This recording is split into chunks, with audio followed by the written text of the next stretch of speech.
Hi, I'm John. I'm a game designer and developer in the UK games industry. Been doing it for 13 years. I work for Torpedo, a creative agency. We've been working with Autodesk on a sample game called Cat Fu to help budding 3D game developers begin their journey.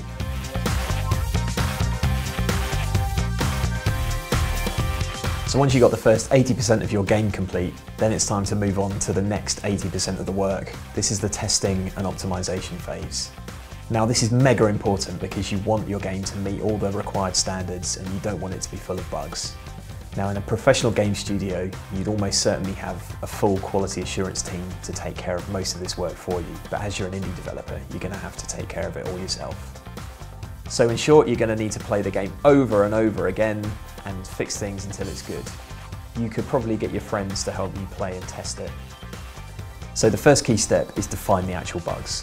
One thing you can do to help with this is to try playing the game in an unusual way. Try pushing into bits of scenery, try jumping on things you're not supposed to. This will help show problems which won't normally crop up in normal gameplay.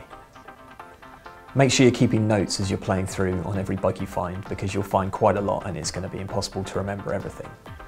Try and prioritise the more serious bugs and get those finished first.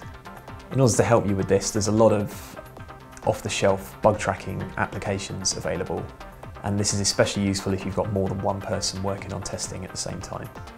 So you're also going to have to think about how the game performs technically. There's no good having an amazing game if it runs at less than 10 frames per second on most devices.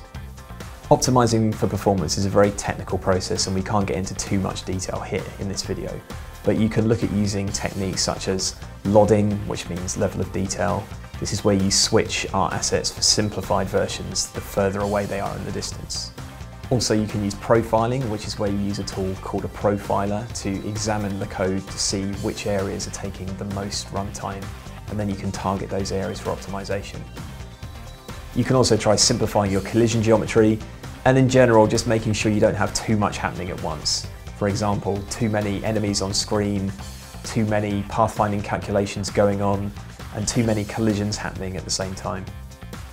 One final thing to remember, which is increasingly important these days, if you're submitting your game to something like the Apple App Store, you're going to have to make sure you comply with their specific review guidelines, or your app will get rejected. Don't worry if this happens though, because you'll always get a chance to fix things and resubmit it later on. So a couple of the issues we had with Cat Fu, the first was we found that the game was really slow to load on older devices.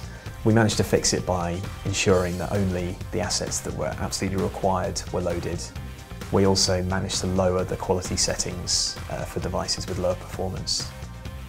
We also had a collision issue where we discovered that Cat Fu could get onto the curves but couldn't get off again. This was caused by slight mismatches in the collision geometry, and we fixed this basically just by tweaking until it all matched up perfectly.